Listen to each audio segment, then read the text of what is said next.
From the moment my tires touched the old gravel road leading to my new cabin, I felt the kind of peace I had been chasing for years.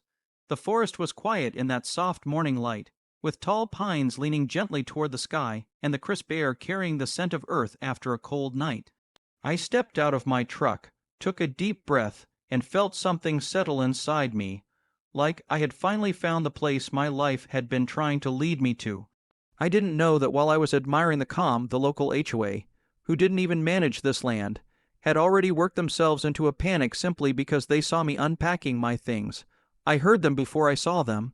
3 of them walked quickly up my driveway with that certain authority people give themselves when they think they own everything they see. Without even greeting me, they demanded to know what I was doing breaking into a private cabin. I tried to explain that the cabin was mine, the land was mine, and that I had the deed with me, but they refused to listen.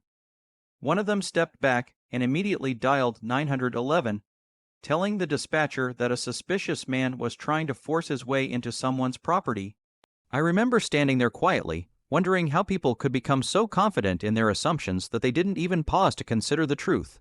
The sound of approaching sirens echoed through the trees, breaking the peace I had been enjoying only moments earlier. The HOA members folded their arms, confident that the officers would handle me the way they imagined. But when the sheriff's SUV rolled to a stop and the officers stepped out, everything changed. Instead of walking toward the HOA, they walked straight to me with warm familiarity. "Good to see you again, sir," one of them said with a friendly nod. The HOA president's face went completely blank. She stuttered, "Wait, you know him?" The sheriff glanced at her, confused. "Know him? He's the owner of this entire cabin and the land surrounding it. We've been working with him for weeks about his move-in." The silence that followed was almost peaceful.